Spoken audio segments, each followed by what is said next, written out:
one.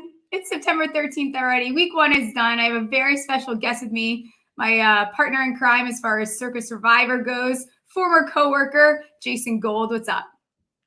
What is going on? We are 1-0 in the Circa Survivor contest. It was a great week. I'm sure that you had a great time out in Las Vegas. We made some money last week. Let's do it again this week. I can't wait. I know. I'm very excited. This week might be a little bit trickier with Survivor, but we'll get to Survivor and a little bit later during your segment. How did week one go for you? What was like the biggest surprise, biggest disappointment for you? Week one was a fantastic week for me personally, gambling wise. Circa contest, I'm in 4 of them in the millions contest. We had 2 entries that went 4-1, 2 that went 3-2, so off to a good start there. My personal picks for Circa that I spread across all of those groups were 4-0, all great. The Rams won, huge win for me. Cleveland won as a huge dog. Tampa Bay won as a huge dog. So everything. Oh, biggest bet of the week was Green Bay. They came through despite Christian Watson being out. So good start. Biggest disappointment, I think, across all the contests was Pittsburgh. I had them in 3 of the 4 contests, plus 2.5. They were never live at all. That was an abject disaster. But otherwise, pretty good. How about yourself? Not too bad. I think props-wise, better than some of my picks. And then obviously watching the New York Giants get absolutely just bent over by the Dallas Cowboys was not a lot of fun. I normally don't bet on the Giants, and unfortunately I had a little bit of money on them. So wasn't a huge fan there. Trevor Lawrence threw a pick, always good for one. That was a nice hit there. But otherwise, I was surprised by the Steelers as well. I was expecting them to come out a little bit hotter. They were very flat, like to the point where it's almost a little bit concerning.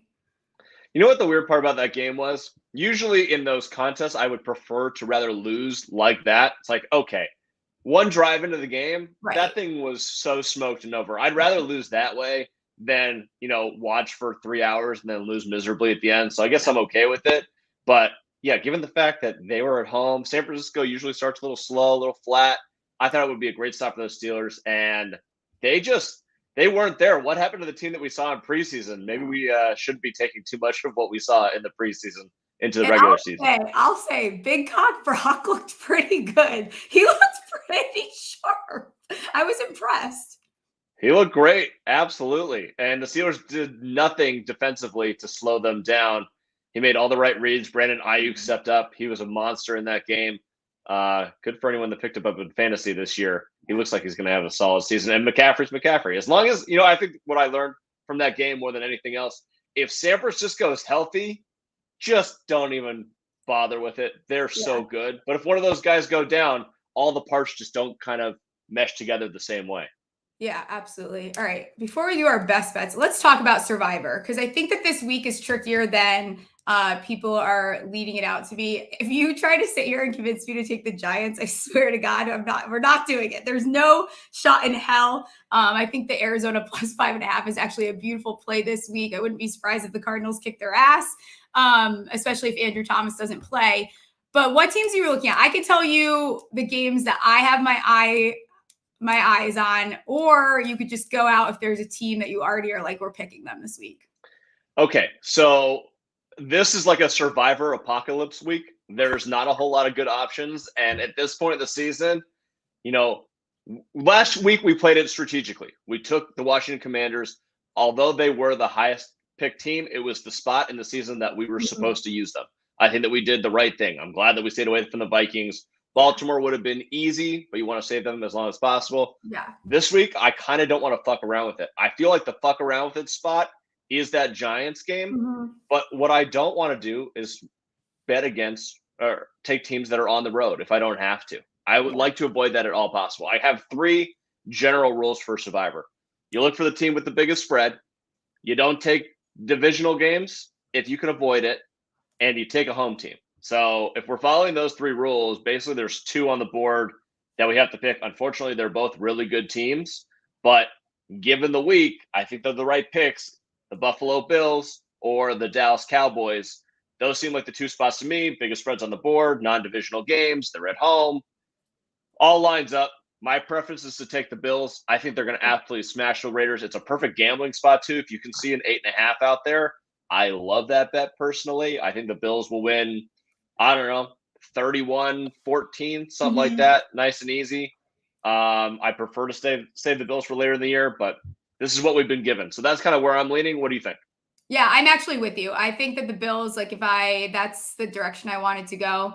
And then if it wasn't going to be that game, it was going to be Dallas. But I don't know. There's something about this Jets team that's like starting to make me like slightly nervous. Not that I don't think that Dallas is going to like not whoop their butt, because I do think that that is going to end up happening. But there is that possibility where I could see the Jets doing something like they did last week, where they come out and then, it's fourth quarter and they kind of just start putting it all together. I think that their defense is phenomenal. Obviously, Dallas's defense is also fantastic. But I think the way to go is this Bills team. I think, you're not going to see Josh Allen throw 3 picks next week. I wouldn't put him past him, but I think that it's more of a get right spot for the Bills at home after last week. That was extremely disappointing. If we wanted to be spicy, which we're not going to do, but I like Houston this week, to be completely honest. Oh my God. Okay. So, I'll save the Houston thing when we talk about Thursday Night Football, but let's say that I'm not against you. I kind of like where your head's at. There's not a fucking chance in hell that we're doing this for Survivor week 2, you psychotic crazy person, but that's okay. I love the spice. In some of my cheap Survivor leagues, but this week we're not taking Houston. I do like Houston outright this week. But because I was really shocked. One of my props last week was Stroud's under passing. Dude, he went over it by so much, not just 10 yards, 15 yards. It was over by 40 plus yards. So I just think that just in general, I like Houston. I think I've always had a soft spot. You know that from doing a show with me for as long as you did. I do have a soft spot for this team, but I don't recommend doing it in the circa. But if it's a for fun league, or you can buy back in, getting rid of Houston here, I wouldn't blame you. That is a crazy pick. I absolutely love it. I actually, Houston makes a lot of sense for a couple of reasons to bet on. I wouldn't do it for Survivor, but I like what they did defensively against the Ravens last week. They're obviously going to be well coached on that side of the ball with D'Amico Ryan. They have some good players. And offensively, the Stroud thing going over the yards, I'm not surprised they were down by so much they just got forced into throwing it. But he didn't look terrible. I mean, they have a great left tackle in Tunsil, so they can block a little bit. I would love to see Dameon Pierce involved a little bit more, but the game script really didn't call for it. I assume it will this week. We saw what both Tank and ETN did last week against the Colts. I expect that Pierce will probably have a good game. And I think that Houston's probably a good bet to win, but not for Survivor. That's not all right. So we're gonna roll with Buffalo, and if Buffalo knocks us out this week, I would be so mad. I don't know if I'll even gamble on Buffalo the rest of the year. Oh, they're going on the do not bet list if they lose this game? Is that official? They might. Honestly, there's a high chance. That that ends up happening. I also need to find a market where I can start betting some of these 2+ interceptions outside of having that into a parlay, because some of these guys, it's almost automatic at this week. I wish I could do it for Kirk. I love Kirk to throw in this week. I don't care that you're getting it. And I don't care if it's juice of mine minus 130. I would still bet it because I promise you he's doing it. So we'll lock in Buffalo. Commanders gone. Hold on. I have to go to the interception prop here for a second. I just thought of this because you brought it up. This is totally off script, but whatever. There was the stat last week that Jared Goff has gone a bazillion passes without throwing an interception. He's the third longest streak in NFL history. Yeah. That ends this week against 100%. Seattle. 100%. So we got to take that bet. Yeah, we have to do that. And I guess with that being said, we'll get into gambling with gold and go over our bets for this week. I think Brian has a little.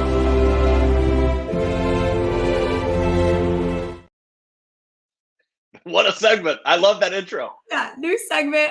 Usually it messes up my camera for a little bit here. We haven't figured out exactly why, so I might be a little slow, but let's get into it. We can start with Thursday Night Football before we just rip into week 2 entirely. What are you looking at for Thursday Night Football? Okay, so at DraftKings right now, this number is Eagles -6. I actually like that a lot. Okay. I had already bet on the Eagles in 2 teasers. One of them was with Atlanta +7.5. Moving that up from 1.5 to 7.5 against Green Bay, a Green Bay team that I really like, but 7.5 at home. Green Bay is bad against the run. I think that Atlanta will take advantage. I'm not sure they're going to win the game, but they'll keep it within 7.5. So pair that along with Philadelphia. And then also, I was going to bring this back with Houston. Houston +7 if you can get that, along with Philly as a teaser piece. I like both of those a lot. Minnesota, Philadelphia, over 24, first half. I think there will be a lot of scoring early in this game. Here's the reason.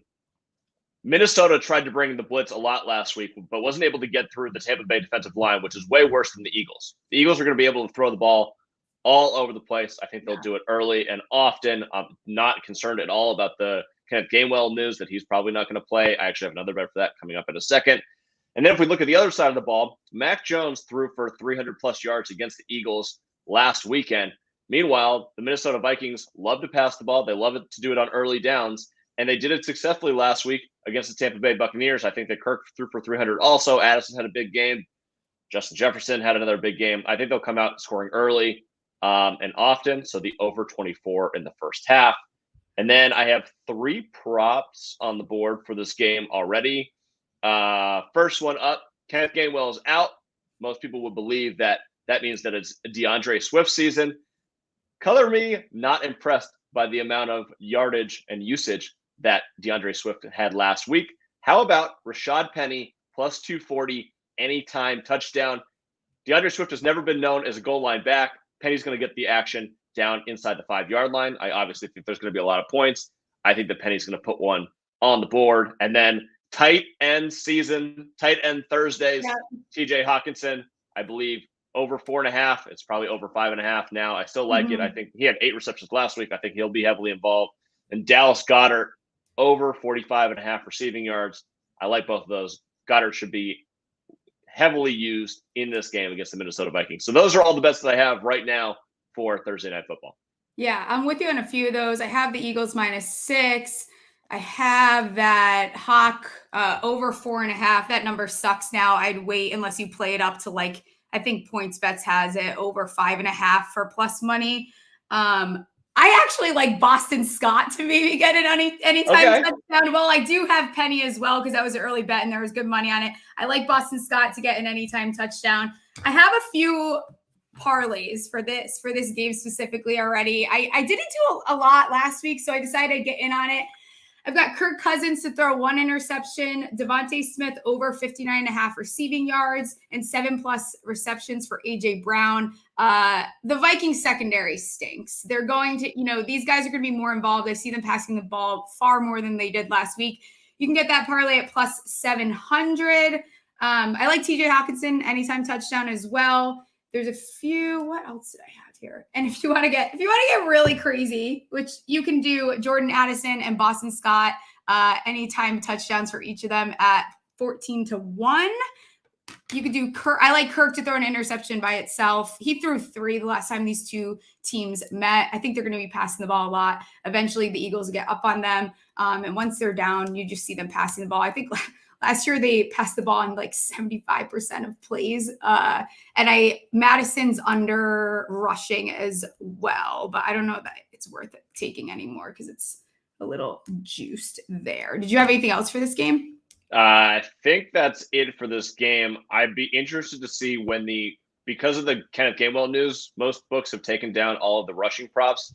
Yeah. I'm kind of interested. I think that I want to go heavy into the Rashad Penny angle here. So like his over on carries. Yeah. I put that number that he's probably going to get between 7 and 9. So if they give me like a 6.5, 7.5, I would probably take the over on that. I'd probably stay away from the rushing yard totals unless it's super low. You could convince me on a DeAndre Swift receiving yards prop, but I'll probably stay away from it. And I wish that I had some more unders that I was looking at, but given that I like the over in the first half, probably be looking to take some more overs than anything else.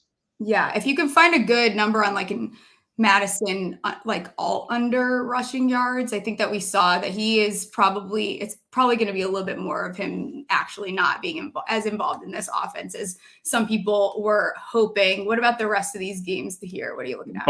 Before we move on from Thursday night, I want to ask you a quick question. Sure.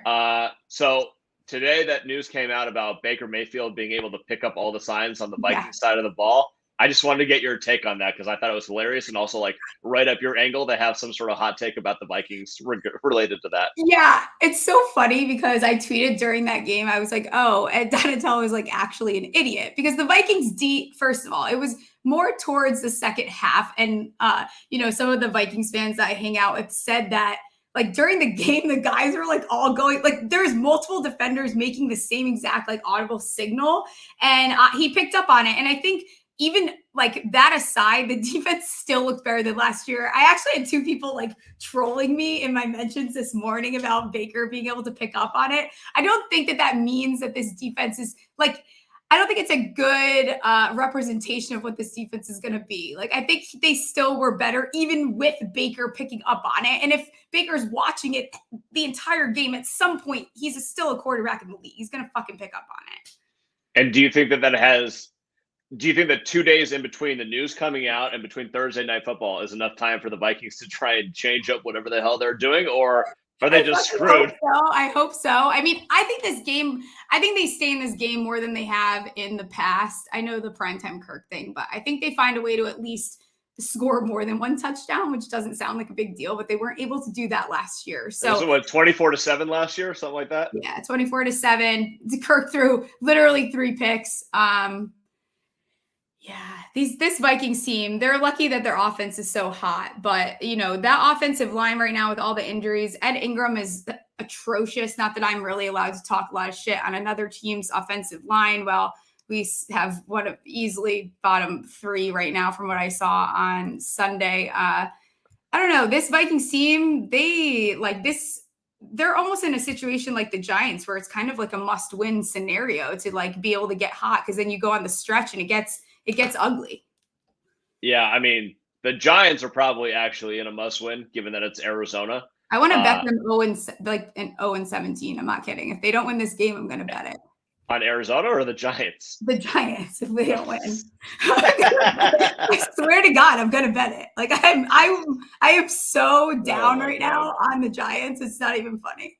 I mean, how could you not be? The curious part about the Giants is that first drive until the end looks so good. And it's just like, I've never seen, I sent you my buddy's text about a punt ruining the season on the first drive, but that's honestly what happened, or a field goal, I'm sorry. And yeah, that was about the most deflating thing that I've ever seen. And then the Cowboys ripped it off. But I expect a little bit of a bounce back for the Giants in week 2. I think they get the dub. Yeah, I mean, I'll take that and lead into the fact that I like the Giants team total under this week. Oh, okay. It's 22.5, but you get plus 102 on it. Even if they make a comeback, like I don't see this team scoring more than 20 points. I just don't see that happening. They're not a team that scored that much last year. I don't know if they're going to be able to do it this year, especially if Andrew Thomas doesn't play. So I think that they will have a bounce back. While I sound like negative, it's still the Arizona Cardinals. I do think the Giants are a better football team. But this really is a get right spot because it doesn't look pretty. You go on the road at 49ers, then you're back home, Seahawks, then you have to face Miami and Buffalo. That's not pretty. Like that is not a good scenario to walk into 0-2. You got to start that 2-4 and then somehow climb your way out of the hole. Yeah. But 2-4 would be a good result given those teams right now. Yeah, it's not pretty. I think the Cardinals can definitely cover the spread there, but yeah. All right. So why don't we run through the bets that I've already made this week, the sides that I like, and then do a little back and forth here. So I'll start off with the team that I've bet the most thus far this week. I bet them at 5.5, 6, and 6.5. It is now at 5.5 at DraftKings. That would be the Seattle Seahawks. I love the Seahawks this week. The Lions, we saw them against Kansas City, gritty, tough. They were not good in that game. They scored 14 offensive points. The defense was better than we imagined, but Kadarius Toney dropped 19,000 balls. Yeah, he did. Okay. Now they have time off, which is good for them. That place is going to be absolutely rocking. They're sold out. But my general ethos on this is team coming off a big win in primetime versus a team that just lost by 17 at home to, I guess, quote unquote, my Los Angeles Rams after all the bets I made on them this season. I think the Seahawks bounce back. I could see them winning this game outright. I do like a little bit of the Seahawks money line plus 185, but more so, if you'd see anything, if any of your books have above 6, I love that number. 5.5, I still like the number, It's just a little dicey, a little smaller bet for me. You know what? Screw it. I'll say it here on the show. Seahawks win the game outright. Let's go 27-24 Seahawks. Okay. I like that. I can't even really argue with you. I wasn't going to place that much money on that game. I still don't have a good read on either of those teams, to be completely honest with you, as far as the Seahawks and the Rams go. You're very high on the Rams, aren't you? I mean, the Cooper Kupp thing definitely scared me, but Yeah. I already had so many bets in the futures market. There's not really going back. I wasn't going to buy my way out of here. They're going to be worse as the season goes along, I think, because people get tape on them. But at the same time, they're playing so many rookies that those players are only going to get better. So maybe it evens out a little bit. The big difference here is Matthew Stafford healthy. Guess what? He's a really fucking good quarterback. Yeah. He wasn't healthy last year. The year before, he won the Super Bowl and was great and threw for over 40 touchdowns. And Sean McVay, when motivated, is one of the best coaches in the NFL. He's going to be able to maximize these guys. I'm not saying that I think they're going to make the playoffs or anything like that, but that over 6.5, over 7.5 is pretty good. They're going to get 2 wins versus Arizona. They just got 1 versus Seattle. They're already at 3. Yeah, I don't know. I'm not sold on, for everyone that plays fantasy football. And this was the hot take I was going to tweet out earlier, but I just wasn't. I was too cranky this morning to deal with the bullshit that would come back from it. But I don't know that I think it was a smart idea for everyone to go and drop all these players and spend all of their fab on Puka. I think that there is a really big world where this week he scores very minimal fantasy points against the 49ers. Then they go on a stretch where they play a lot of really good defenses. And Puka, is kind of known for drops. And I think the Cup comparisons are really outrageous right now. I think that we still need, give it a little bit of time before we start throning him the next Cup. I think that's a little dramatic. It's a little dramatic because if you go back and look at the stats, that Cooper Kupp put up at Eastern Washington, you're talking about the best Division II wide receiver, or one of the best ever. So let's ease it up a little bit, but he certainly performed well in week 1. And if Matthew Stafford trusts him and Cooper Kupp's not back until week 5, he could be a big part of this offense. But I wouldn't be surprised to see Tutu have another big game, or Van Jefferson to be a little bit more involved, and Puka to go down a little bit. I actually have a question for you related to fantasy football, though. Yeah. In terms of players that were on the waiver wire this week that popped in week 1, who do you think is going to be the most reliable for the rest of the season? Because you don't think it's Puka. Is there someone else that you were wow, I think they're going to actually be a big part of this offense? It's probably a hot take, but again, this is a player that I didn't think should have been on waivers, and that's Tyler Algier. I think that Arthur Smith has, you could just listen to his words. We could take away his performance last week. He's going to be a part of this offense. They're going to run the ball. That doesn't mean that it takes away from what Bijan is doing, but I think that you can have 2 really productive backs in that offense. And God forbid, knock on wood, Bijan were to, miss some time. It's even more of some opportunity for Algier there. But I think Algier, week after week, we're still going to see him have him be a reliable flex option.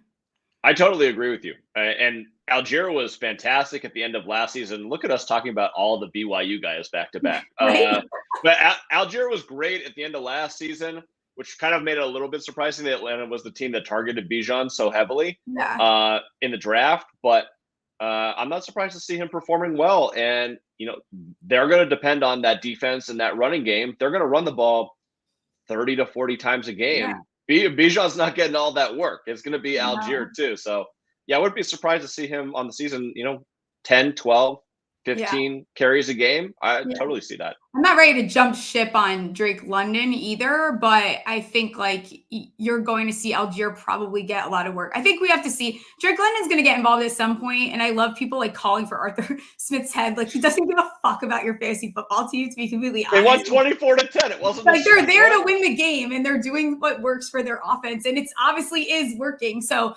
I think that he will get involved at some point, but I don't know that you should be totally surprised that that's the scenario that, that was the result. Yeah, absolutely. I'll throw a couple more bets out here and see if there's any sides that you are into. Kansas City -2.5. I tweeted out that would be a lock as soon as I saw it, that Kansas City would be a bet. Great bounce back spot this week. They get their second and third best players back against a Jacksonville team that almost just got beat by my boy AR5. I bet Pittsburgh +2. Don't love it as much anymore, but it was kind of like that same bounce back spot. Cleveland off of the big win. Pittsburgh looked like trash. Monday Night Football in Steel City. Like, I don't know. I feel like that crowd is going to be electric. Cincinnati, I bet at -3. It's now at 3.5. Feel good that I got closing line value there. Buffalo, I bet 8.5. And I bet Chicago +3 against Tampa Bay. Again, another bounce back spot. This is kind of my week 2 thing. Just everybody's overreacting to what they saw in week 1. Bet the other side. Oh, I have one total that I bet also. Baltimore under 46.5 against Cincinnati. Both those offenses didn't look quite right. That's always a tough game. It's always, it's going to be gritty and tough. Like 24-20 seems like the right score there. Yeah, I have that as well. I'm on the other side of the Tampa game. I do have Tampa -3, which is actually hilarious because one of my favorite bets going in was their win total under. Drinking the Kool-Aid a little bit here, and I hope that I lose that bet, and I hope that Tampa goes in the direction that I thought they would. Just really not impressed with Chicago last week. But again, we see this happen all the time where week 1, these teams really underperform, and then they come out week 2, and we're like, oh, there's the team that we were hoping to see. I think you see that with teams like the Eagles, hopefully the New York Giants, probably the Bears start showing us a little bit more of that, what we thought we were going to see from the off season. I like Houston straight up. Like I said, I was not impressed with Indy. I think you saw Richardson maybe a little bit banged up. I think the more time this Houston team gets together on the field and plays in real time, you're going to see them start to improve and have chemistry. They were really feisty towards the end of the year. I expect them to continue to do that. I like the Chargers, Tennessee over 45 points. I think that moved to 45.5. This game, like one of these teams is going 0-2. Tennessee tends to play up to competition. We saw that a lot last year. I think that you see Derrick Henry, like, I don't know what those numbers are going to come out as. I will probably smash the over. We know that the Chargers run D has proven to not be great. Like, if Tennessee wins this game, I'm not going to sit here and be surprised. So I don't want to take a side here, but I feel comfortable taking that over. Yeah, I like the over too. I almost bet it at 44.5, and by the time I thought about it more, it was 45.5, and I'm staying away from it at that number.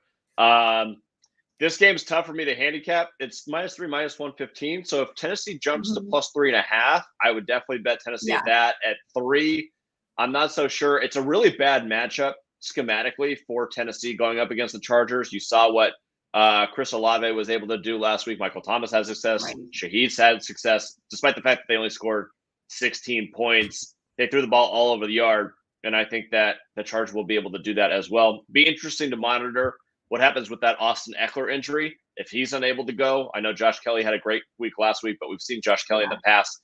I think it's probably more of a product of Miami's run defense rather than anything else, and also the new scheme of Kellen Moore. Maybe that works out for Kelly also.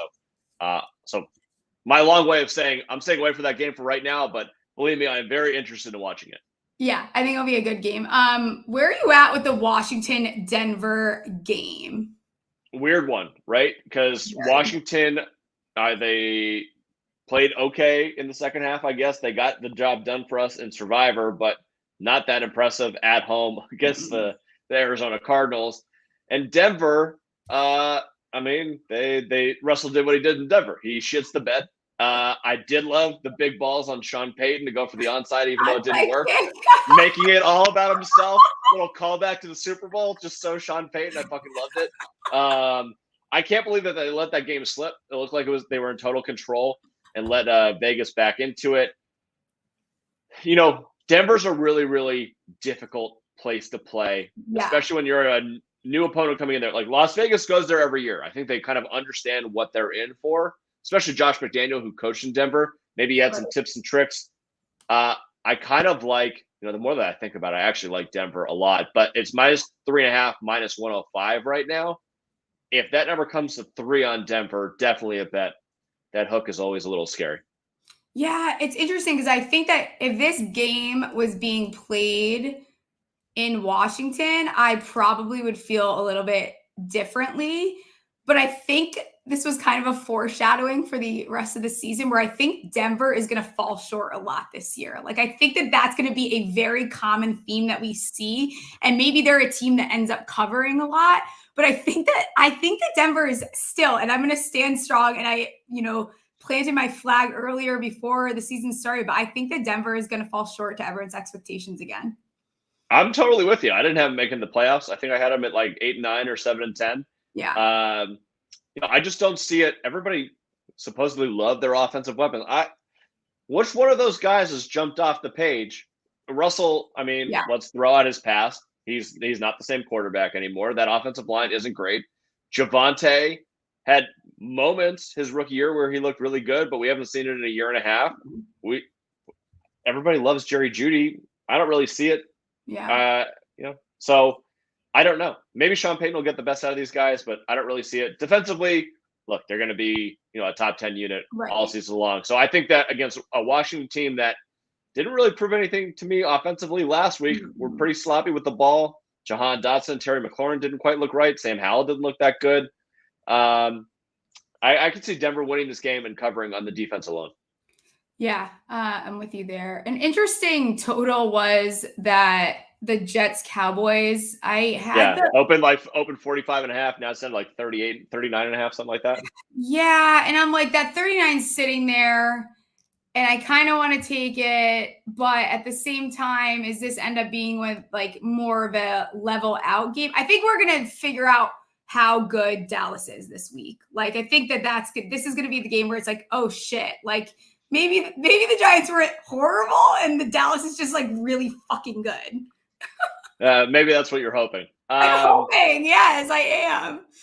I think there's no way that Dallas's defense can play as well as it did last week. If they do, they're the 85 Bears. That was like, they put up 39 fantasy points. That's just not happening again in this game. So, the Jets they proved last week that they could run the ball. I don't know if Zach Wilson's going to be able to stay upright or if Garrett Wilson's ever going to get the ball again. RIP to all my fantasy teams.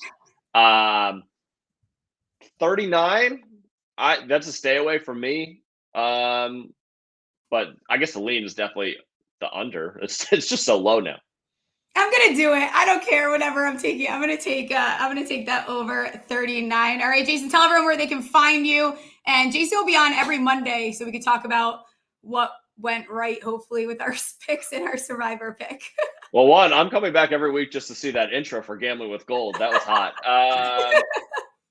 Find me at JasonGold24 on Twitter. I'll be releasing all my plays. And then you can follow us in the Circuit Contest. Former Champions is our survivor pick.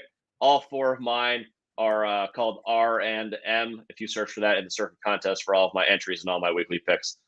That's it. All right. See you next week. Thanks, Smalls. Appreciate it. And now Monique the Parlay Queen is with me. What's going on? Hey, how's it going? It's nice to finally meet you. Yes, it's so nice to finally meet you. I'm so excited to get you on. How is this NFL season going for you so far? Well, so far so good. Been very limited with my wagers. I always love to kind of take early on. All the survivor pools possible.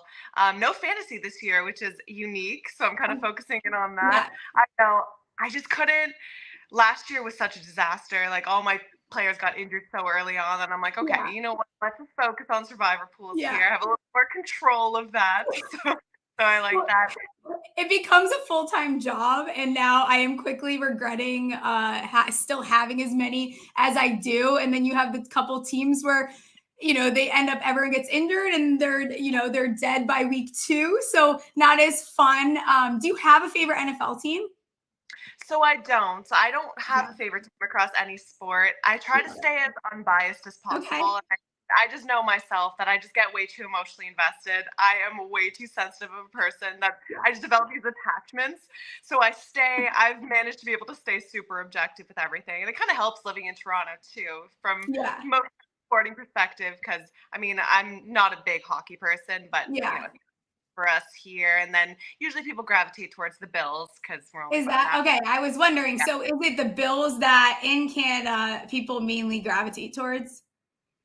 The Bills and the Lions, and we know how that's been for so many years. So the Bills. At least you got something to root for usually. Yeah. Okay, love that. I'm in Michigan, so I'm surrounded by Lions fans. A lot of them, they're very happy, very optimistic right now. Have you been looking at anything for week 2? Yes, I've been kind of glancing over at a bunch of different things. I mean, for me, my big takeaway week 1, the Niners just looked awesome. It was one of those things too. I mean, it's tough because the Steelers were awful, but I kind of love to reevaluate every aspect of the game, offensively, defensively. I mean, they just looked great. And I think they just have an easy matchup against the Rams. So because of that, just kind of looking and seeing what's been going on kind of with Cooper Kupp, just in general. I don't know how they're going to be able to keep up with the Niners. So 7.5 is the number I'm seeing. That's the one that really jumps off the page and stands out to me. Are we on the same page? Yeah, we are on the same page for sure.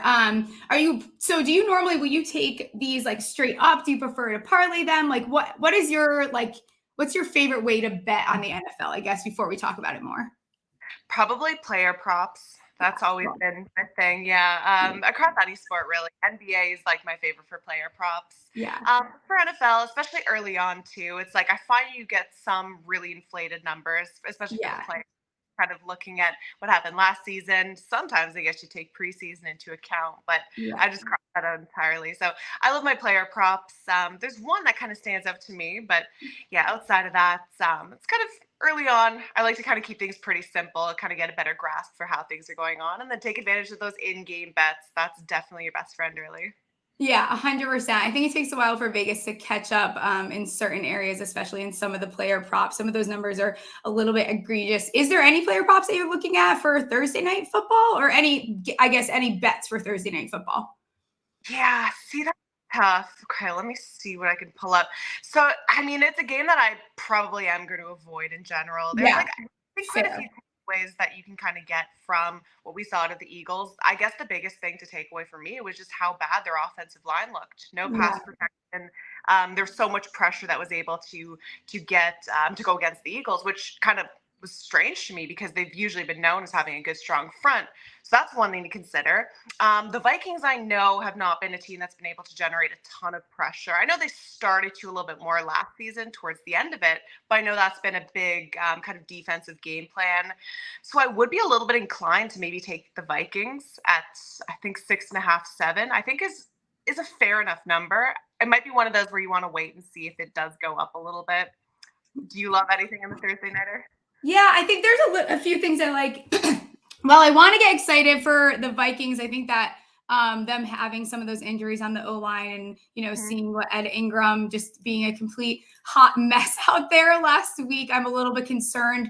They maybe get a little bit, it might be a little softer than what they normally get with the Eagles defense, since they do, they lost Bradbury, their cornerback, I believe safety Blankenship is also going to be out, or at least limited. And I know that they put Nakobe Dean on IR, it looks like. So Kirk's going to need to not make any mistakes. And, I don't expect them to not be passing the ball a lot. They're going to pass the ball a lot. I worry a little bit about Kirk. So I am taking him to throw an interception. I think the Eagles they didn't pass the ball as much as I thought last week. They probably are able to do that against the softer secondary. But what about the rest of these week 2 games for you? So I guess, because I know you asked me a little bit about kind of a player prop that stands out. And we were talking about sometimes being a little bit inflated. I think Eckler's number is going to be inflated against the Titans. Just in general, kind of looking at the stats the Titans were able to put up, what they were able to do defensively, particularly last season against the run. This was like the top in the league, really, in terms of stopping the run and limiting that. I know he had 16 carries for 117 yards in week 1. I don't see anywhere near that. So I think, because you have to factor in for the line makers in general what his total is going to be. I think it's going to be a higher number. I wouldn't be surprised to see it somewhere close to 90. I don't know exactly what it is in front of me, but I think it's going to be a high number, and I would definitely lean towards the under for that, for the yards, and then attempts as well. I think it's going to be a really close game, probably a lower scoring game too. So with that, you tend to get a pretty good balance of both pass and run. So I would lean towards the first carries too. Especially if like with the injury concern and if they do, once they say that he is playing, I'd be interested to see what that number closes at. But I'm totally with you in that front. I was saying before you got on with Jason, Derrick Henry wasn't used as much by Tennessee. It was weird, the lack of snaps, but when he was in the game, he looked like Derrick Henry. So I think whatever that number is against like a kind of crappy Chargers run D that we've seen over the years, that's probably a number that I might look at to take the over. What about any of these other games that you're kind of eyeing out before we start wrapping up here? I'm trying to keep things pretty simple early on. I want to get eggs in one basket.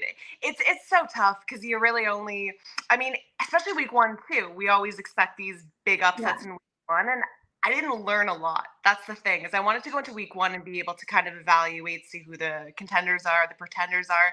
I didn't get that much from week 1 as I wanted to. So definitely going to focus on my survivor pools, keep things going with that. But I don't know. What about you though? Like what's your game of the week and what's your lock of the week? I know I hate that term, but yeah, no, that's so funny. I think that, what it is, I'm going to look at some of these teams that I think either overperformed or underperformed, like my New York Giants. Like how do they rebound from a 40-0 loss? Are they able to recover? Are they able to actually put some points on the board against Arizona, who is supposed to be one of the worst, if not the worst, teams in the league? Are they able to, get the running game at least going? And can Daniel kind of pull it together, even though this offensive line is kind of failing him here? Interested to see how Washington looks as well.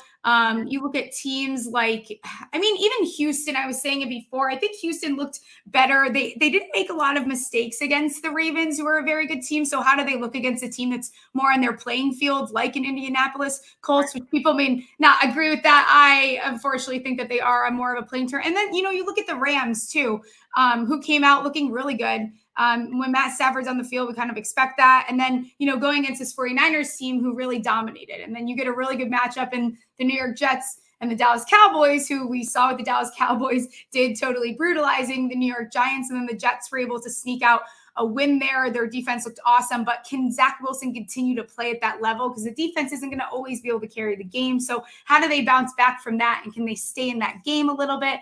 It'll be interesting to see those teams. I'm also interested to see if the Vikings can really even stay in it here with Minnesota. There's some fun divisional matchups in, Baltimore, Cincinnati.